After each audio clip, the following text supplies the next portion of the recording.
Welcome to the Work Hard, Play Hard, and Give Back, a real estate podcast. I'm Mike Litzner, your host, broker owner of Coldwell Banker American Homes. I'm here at the Franklin Square studio at American Homes, and I have our guest today.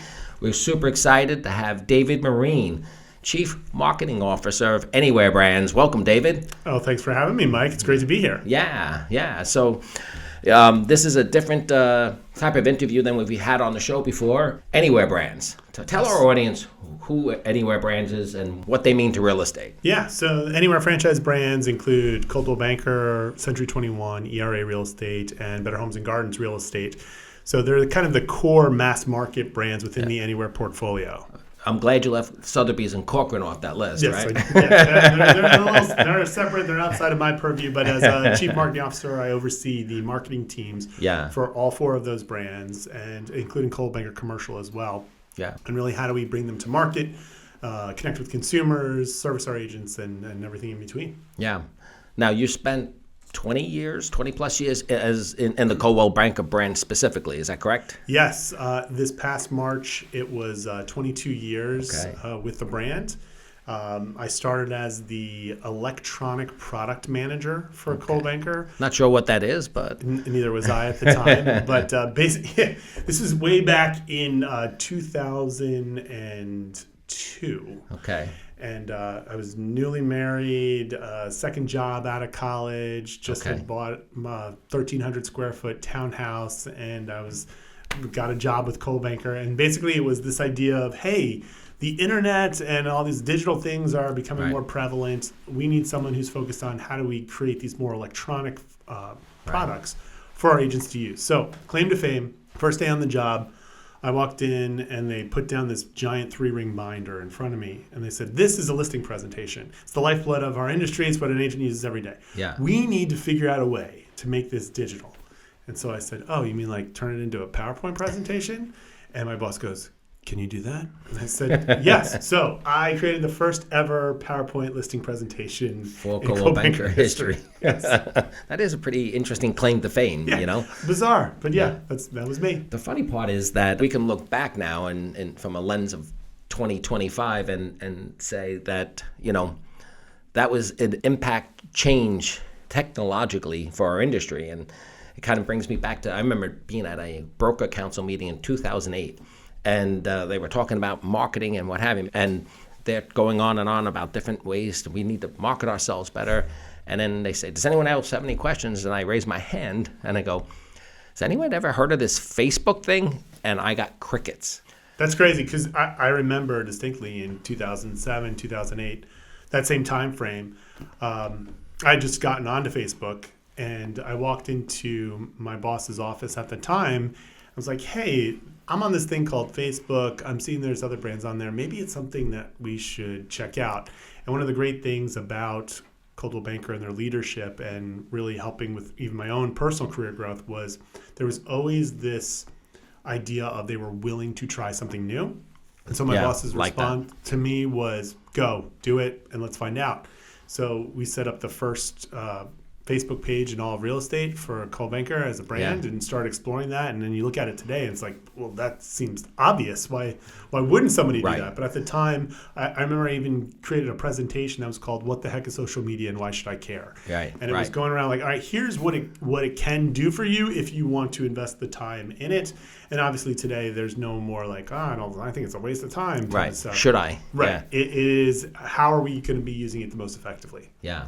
Now, with your role as a marketing director, what type of strategies have you seen implemented? I know you have been very instrumental, obviously, on the Coldwell side. Yep. So, it's been kind of your baby, so to speak. But sure, you call it that. Yeah. But I know you've been very instrumental.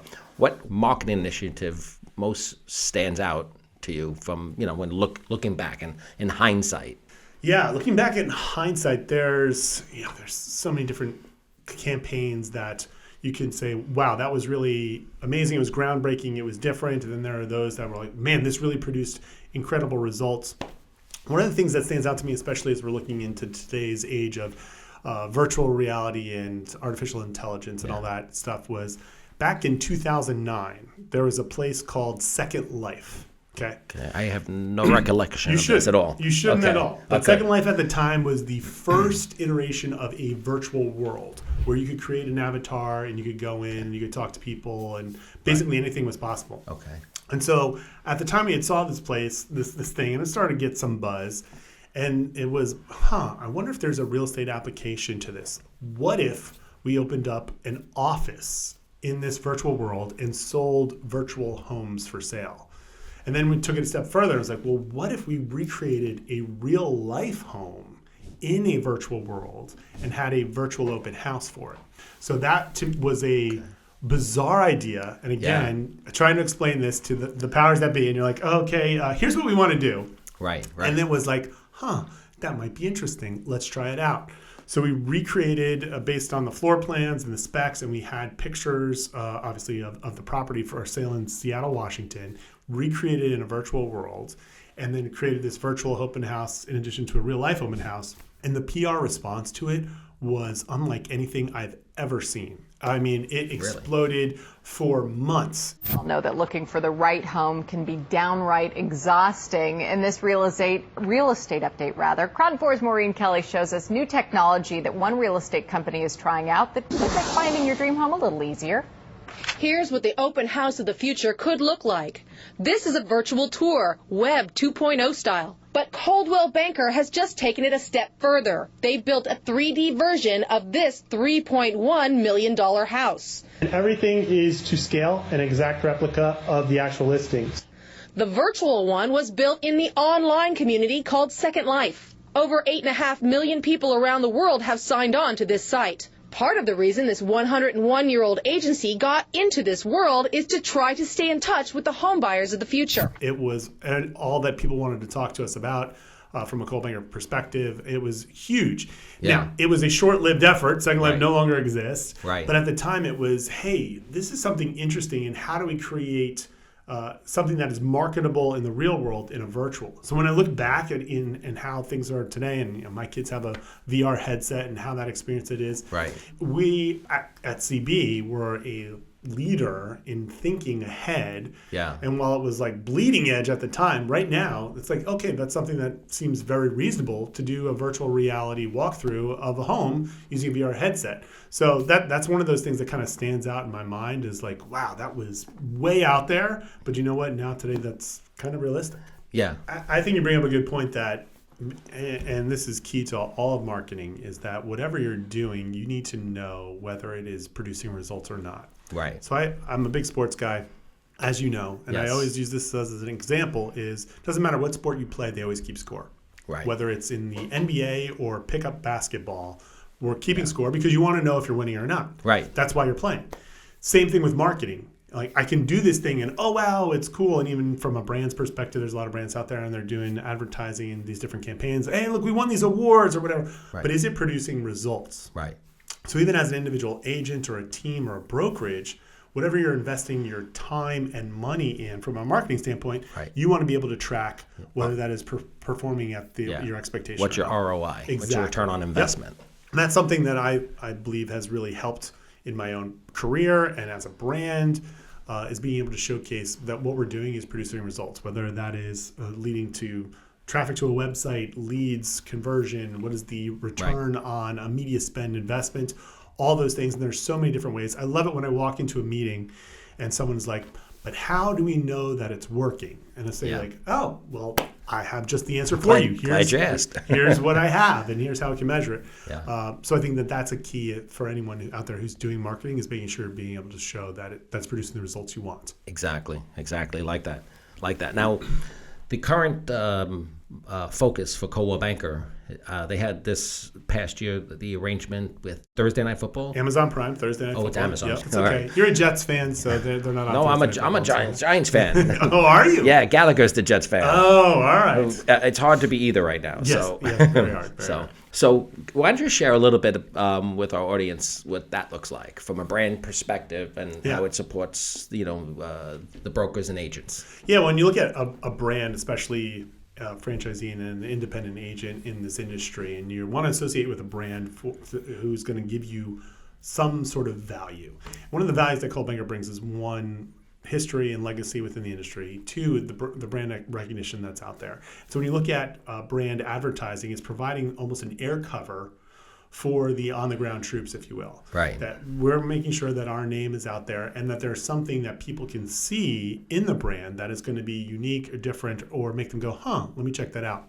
So with Thursday Night Football, a great campaign was done around what we call the Move Meter matchup. So Move Meter, coldbanker.com/Move Meter. It's a tool you can compare any 2 cities across the United States, and it measures a whole bunch of things beyond just the value of a home. Lifestyle, walkability, all sorts of stuff that goes into the details of it. So what we did is we created ads that would compare the matchup between the 2 teams playing on Thursday Night Football. So it was, Seattle versus San Francisco. Okay, and then the ad would talk creatively about the differences from them as a city, like the home of grunge versus the sourdough, type of stuff. And then it would drive people to say, you go to coldbanker.com Move Meter and see the difference not only between these, but any cities in the U.S. And what we saw is when these ads ran, there was a 15% increase in the usage of Move Meter. During the course on the Coldwell Banker corporate site. On coldbanker.com. Between August and December, when the ads would run, boom, across the board, 15% increase. But we saw huge surges of like 1,000% increase in usage when the commercial was running. And in fact, one of my favorite claims out of this is that Amazon Prime did a study with Google that said, hey, what's the most effective advertisers on Thursday Night Football? And we're going to measure it based on the search activity that is happening within 10 minutes of an ad running. Okay. So people see the ad, who's taking action on it? And what we found was Coldwell Banker was the number 2 advertiser behind Gillette, spending significantly more money and is an official partner of the NFL. Right. But more people were doing searches for Coldwell Banker than any of the other brands on Thursday Night Football, including Meta, Google, Apple, Kia, all the household brands you know.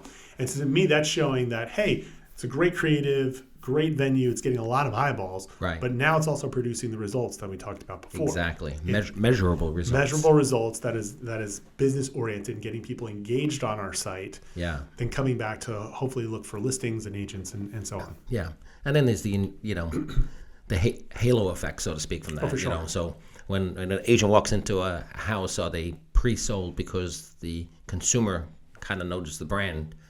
So an agent has to sell the why real estate, why do I need to hire a real estate person, why that real estate agent, and why that company. And it's great when the company is already pre-sold as opposed to who do you work for? Yeah. Who are you? What is that?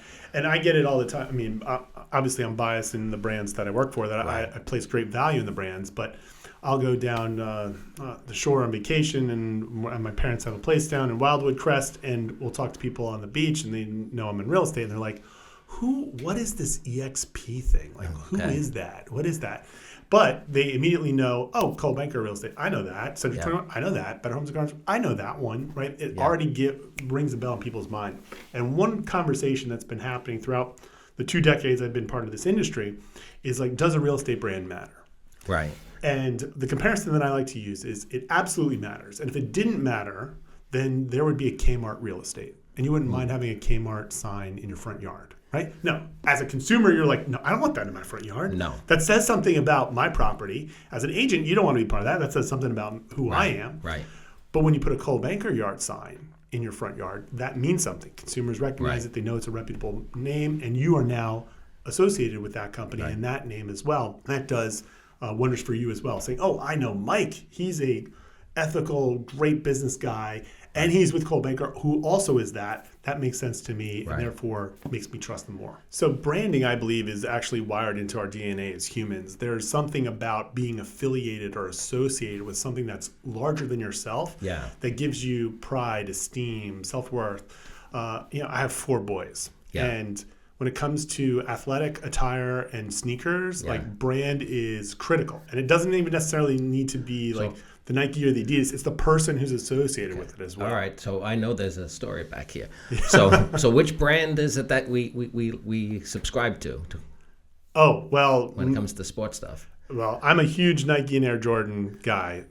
I'm loved Air Jordans ever since a kid, and having shoes, playing basketball. And that's kind of carried over into my boys as well. But they love being connected or associated with those brands that like, hey, this guy he's up and coming. He's great. He's the performer that I want to be, and so therefore I want to be associated with that. Yeah. And you're spot on. They see themselves in his shoes. So to exactly those shoes. But when it comes to purchasing the largest investment that you're going to make in your life, you want to, it's kind of ironic that a lot of times most people are just going with the random person that they happen to be near or associated with. Right. And so I think right now, and even after COVID and kind of the surge in real estate activity, people are now being a little bit smarter about that and and saying like, hey, you know what? I just don't want to go with my aunt's best friend who I've known for 30 years. Right. I want someone who's really does well, knows what they're doing, right. and there's some sort of connection there that I can understand that I feel like I'm in the trusted hands. So that's why I think being part of a brand, in addition to your own personal brand as an agent or a team or whatever, I love the line that it's your name next to ours that really sets the difference. So when it's Coldwell Banker, American Homes, and David Marine, then you put all those together, that's where the magic happens. Yeah. And the unique aspects of each individual, whether it be the brand or the agent, can really set you apart. I think there's a really important message here for agents especially, because it's finding your lane. And there's exactly very different delivery and expectations of, say, a global luxury brand, right, or a property, something that's going to sell for 2, 3, 4, 5 million or above, than there is, the typical, starter home. And again, they're both important. So I don't mean to diminish one. Yeah. They're both the most important investment for that person at that time in their life. I'm sure you had your starter home. I had mine, and it took everything I had to try to get my first starter home, and then you build on it. But the time you get to that higher end property, there's a different expectation, a different marketplace, and how do you reach it? So knowing how to tap into that global luxury brand extension and the tools, I think, is hugely important if that's your lane. Yes. There's different levels of expectation. At its core, the deals are the same, right? You're dealing with a client who has something that's very precious to them, and they want to get the best deal for and in the smoothest way possible. Correct. However, it's the details along the way that really make the difference. Yes. So I think what the Global Luxury Program does best is helps educate our agents, and we have great tools in that system, and there's great outreach through listing distribution, through international sites and all that kind of stuff. Right. But the greatest thing to me is the value of that network. Right. Of going to the global luxury events. You're connecting with people, because a lot of times those types of deals are coming from the referrals. Yes. It's going to be out of town, people looking to move to our markets. And if you can learn from some of the best in the business about how they're going about it, and think, hey, I'm running into this scenario. Have you ever run into this before? Yeah. 9 times out of 10, the person's going to be like, yeah, I know exactly what you're going through. Here's how it worked for me, or here's how it didn't work for me previously. Right. Exactly. And to me, that's the value of the Global Luxury Program, of the brand itself too. Yeah. Is that it's no longer just reliant on you to figure this out. Yes. It's like now all of a sudden I've got people around me, like-minded, in the same boat, who I can lean on to help. Correct. And 9 times out of 10, probably 99 times out of 100, they want to help. Yes. And they want to be able to share that experience with you. So that is a great part of not only the training that's done at Global Luxury, but the events that they have as well to connect our agents. Correct. Absolutely. Absolutely. So I want to pivot a little bit. We hear a little bit because, again, as we touched on earlier, you moved from the Coldwell Banker brand, which is still under your purview. Yep. But so now you oversee 4 different brands, 4 of the 6 brands, is safe to say, for Anywhere brands, real Correct. estate brands. How does that change your position? How do you cross-market different brands and their identity, so to speak? Yeah, it's super easy. No, I'm kidding. This past year, it's been about a year that I've been in this new role. Yeah. And the past year has been a really eye-opening learning experience, both from an industry perspective, but also as a marketer.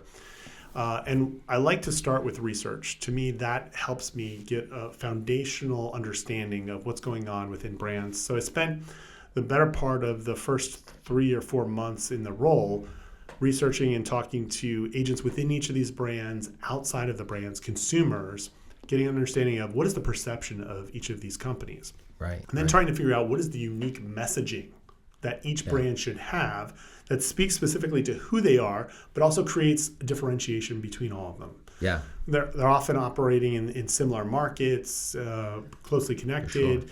So how do you create those unique spaces for them? And so spent a lot of time doing that and was able to find out, one, just going to each brand's event.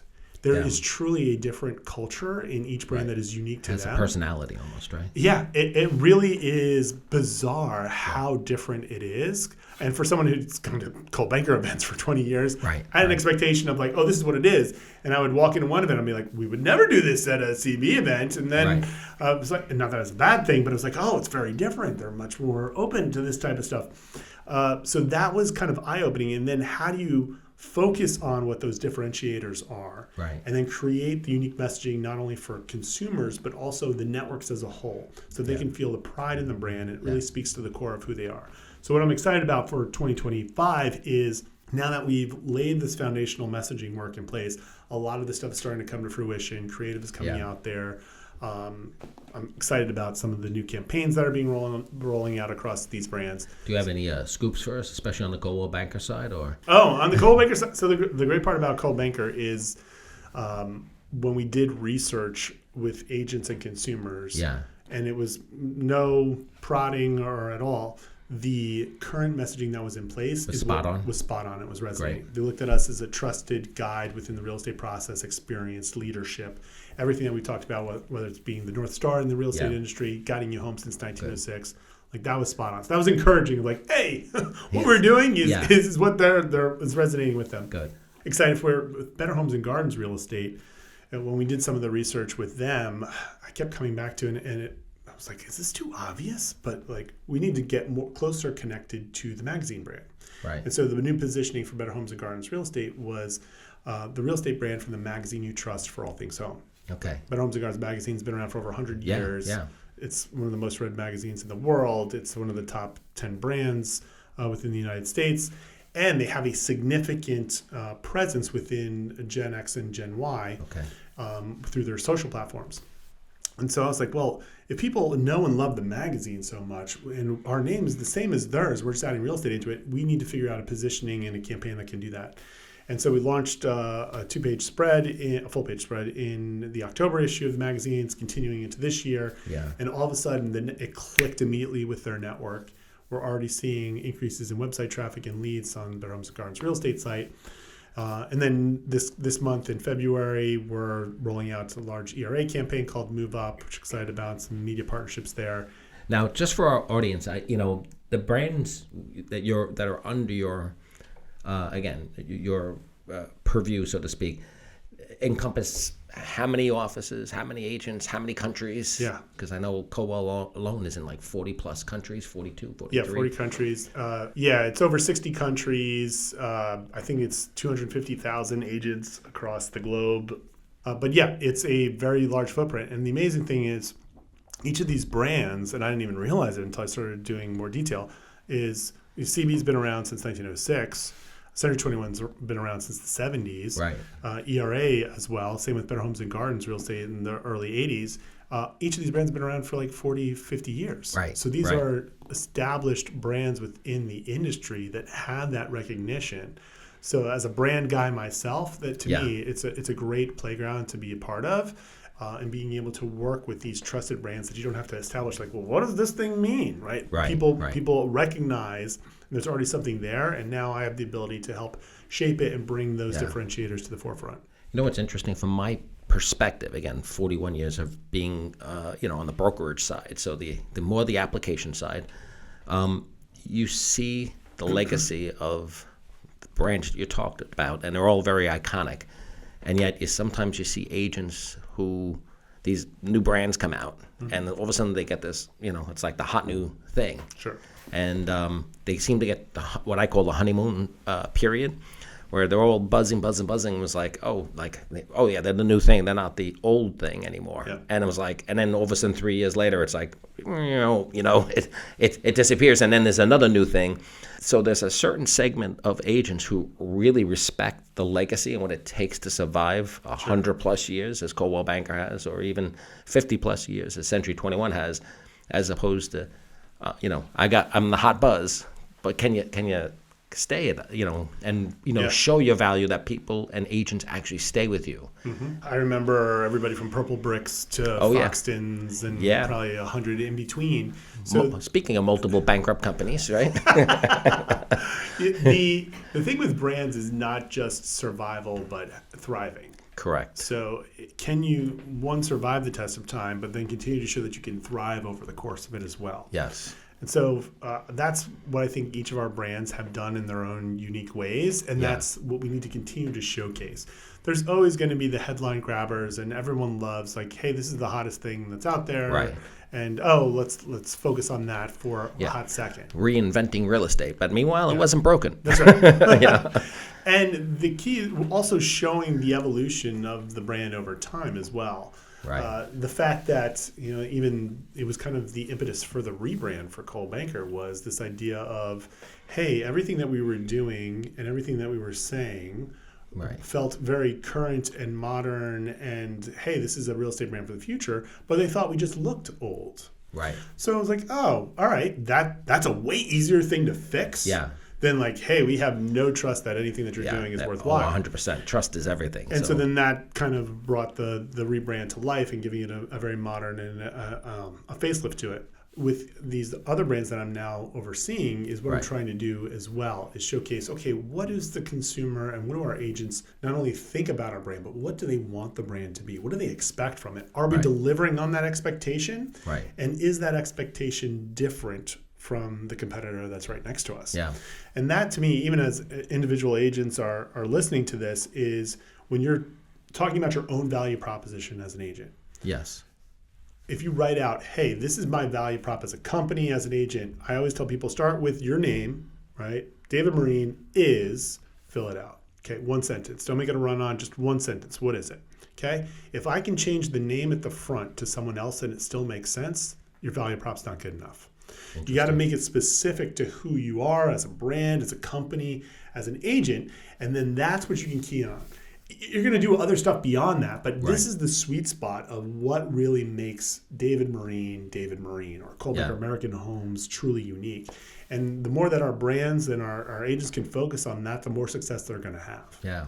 Ironically, I'm not sure if you just answered it or not, but maybe my next question was really more for like an agent. So you got an agent coming into the business, or they're in the business and want to continue to grow their business. What's one piece of advice you can give them for marketing to, help them, or a powerful strategy, that would help them make an impact in their local markets? Yeah, I'll share a little tool that I use, and I'm a big guy on storytelling, and I think that if you can formulate your story and use that in your marketing, it's the most powerful, timeless way to connect with people and to persuade them to want to work with you. So there's this little moniker I use that we use on all of our what we call creative briefs in marketing. So when you're starting a new project, you put this, hey, we want this project to do this, to speak to these people and deliver on that. And you put it in a brief and you give it to an agency or whomever, and the team is able to say, this is the confines of what this project should be. But at the top, we start with 3 words. Okay. Convince, that, because. So convince who? Who do I want to talk to? Be as specific as possible. Right. That, what do you want them to do? That they should work with David Marine, that they should sell their $1 million home with David Marine Properties. Right. And then here's the tough one, because what's the reason why? What's the proof to that? If you can make that sentence make sense, convince luxury home buyers in Madison, New Jersey, that David Marine is the luxury agent of choice that you want to list your $1 million plus home with, because no one has sold more $1 million homes than David Marine in Madison over the past 18 months, or whatever specific it is. Then all of a sudden you've got the confines that you can create what is a unique story and message that's specific to you. Yeah. A lot of times we're just like, I want to be I'm the number one person for everyone. Right. Versus really honing in. Will you take the others that are kind of outside of that construct? Yes. But you can be able to measure and be able to showcase, hey, these are the specific people I really want to make a difference with this year. I think that will help people refine their story and be more strategic about what they're doing.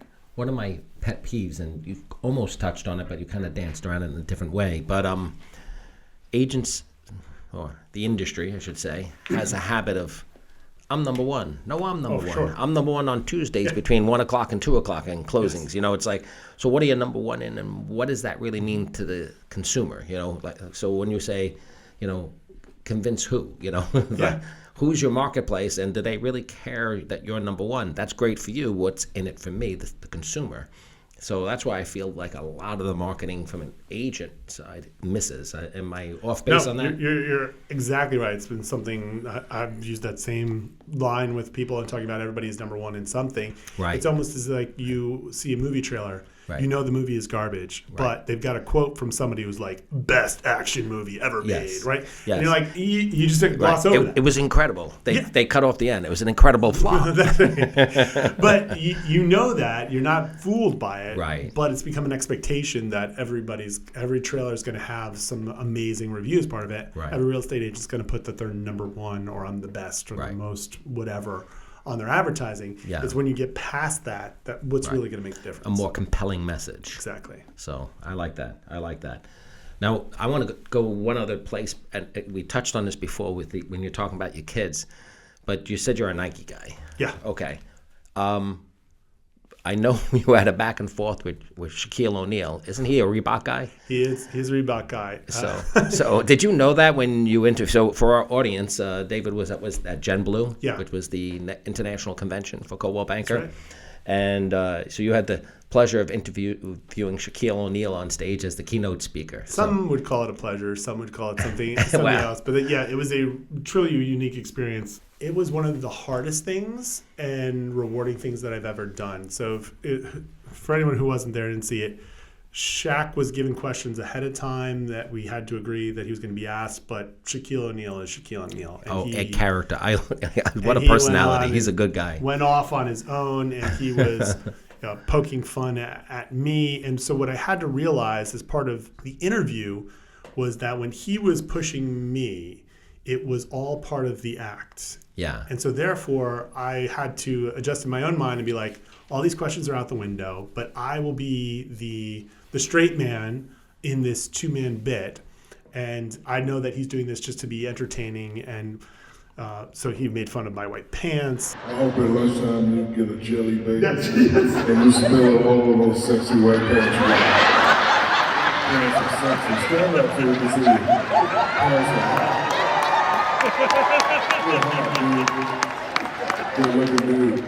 Look at this hot guy in the white pants. It was all good fun. And so afterwards, at the end of the interview, we walked off stage and he turned to me, and to me, this is one of the best compliments that I've ever gotten. He said, "Thank you for being so cool about all this." He goes, "I do 100 of these a year." Yeah. He says that 9 times out of 10, the person reacts and is offended, and then the interview just becomes boring. So thanks you for making it fun. Yeah. And so as you mentioned, yes, I was wearing Nike Air Jordans on stage with him at the time, and he did point that out. That little Nike story you told, forget that. Reebok all the way there. And Yes, I told him during the interview, I was like, well, I'm a size 11 if you ever have any extra pair.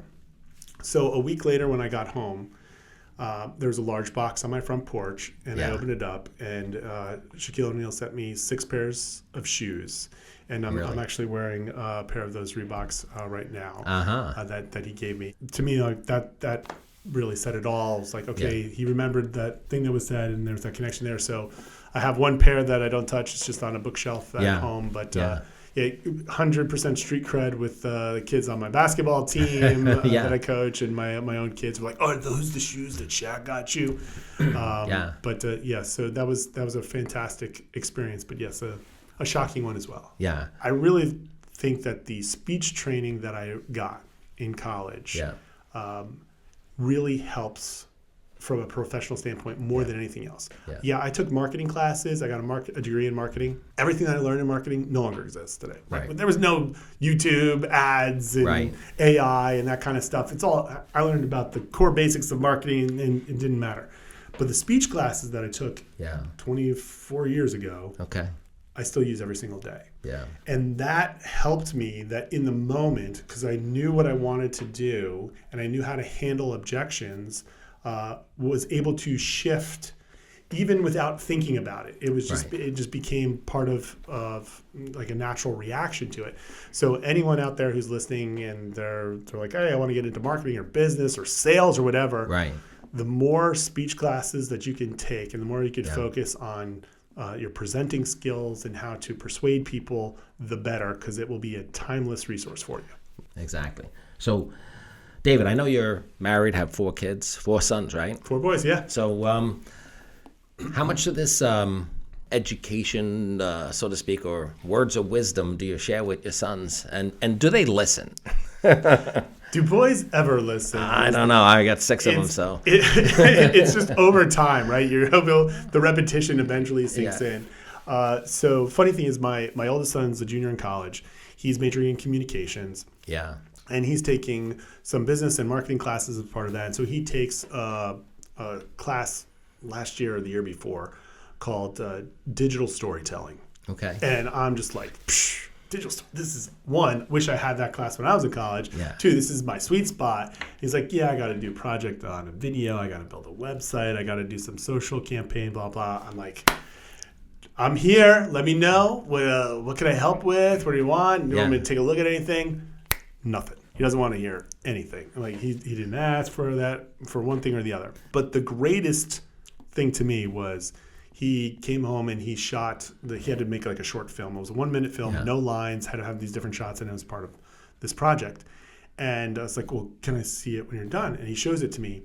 And it was better than anything that I would have come up with. Yeah. And so then you're like, wow, that's a proud dad moment. Yeah. But beyond marketing, my hope is that they're taking examples, hopefully that I'm producing in my own life and with my wife, that they will then be able to implement with their families when they grow older.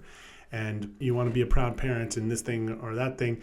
And then people always say all the time, and side pet peeve of mine, like, I just want my kids to be happy. Right. And to me, happiness is a low base, right? Yeah.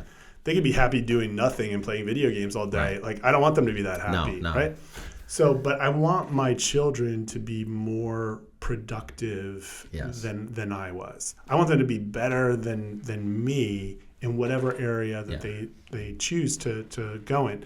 So that's kind of what my wife and I are trying to establish, and the right wisdom to share with them. And when you see one nugget get taken and implemented, like it doesn't matter that they ignored the other 99 that were around it, but it's that one that you grab a hold of. All right, so David, just to get a little more personal stuff, can you maybe share one fun fact about yourself that most people don't know about you? I sing in my church, not as frequently as I used to, but my mom is a trained musician, piano teacher, choir instructor for 30 plus years. At a very early age, I was singing solos and duets in church, and I used to have to pull out a little chair. So you can hold a tune? Not as good as I used to. Okay. But one of the most rewarding things, my wife is very musical, and she sings as well. And each of my boys have been required to take piano lessons for a limited amount of time. Some have stuck with it, some haven't. But my oldest is a musician, still plays the piano, plays the euphonium. My son Wyatt, who's 17 now, he sings, and he's in the school worship team, and he sings at church. And then my son Owen, who's 14, plays the trumpet. Okay. And my youngest Cole plays the piano and I forget what he calls it. It's like a xylophone, but it's got a different glockenspiel is the name of it. I've heard of it, but I don't know if I could pick it out. But yes, so just this past over Christmas break, a little parenting rewarding moment is I sang in a quartet with, actually it was a quintet, with my 2 oldest sons, myself, and then my pastor and his son as well. So it was a nice little like generational moment, but that's kind of the musical genes are passing through. So is that on your YouTube channel? Are we going to be able to? Oh, it's probably on my dad's YouTube channel. He records all those things. Okay. So I want to pivot real quickly to the give back. So, giving is a really important part of, I know, our life at American Homes. And I also know it's a big part of Coldwell Banker. Are there any causes or initiatives that you are personally really passionate about? Yeah, I believe in giving back, not only from financial, but with your time and effort. And both my wife and I, and even my parents before me, invested in our local church. I've been going there for the past, I'm 46 now, so for about 40 years. Wow. Yeah. And being part of that community and being in service there, as well as within our school. So my boys go to a small Christian school. My wife teaches at one. Right. And they're always looking for people to support and help out. And so whenever we can be part of that and give our time and effort, we'd like to do that. One of the smallest ways that I didn't even realize, but also oftentimes, and you know this, when you're part of a charity or giving back, it's oftentimes more rewarding to you. Yeah. And you don't realize it when you're trying to do something good for others. So with my son's high school, my oldest son was on the basketball team during COVID. Yeah. And in late 2020, early 2021, New Jersey wouldn't let fans in the gym. Right. The players could play, but there was no fans allowed. So I said to the head coach, I said, listen, I will figure out how to live stream and I'll get equipment and whatever if that gets me in the gym. And that way other parents could see it. And they're like, great, let's do it. So I started live streaming these games.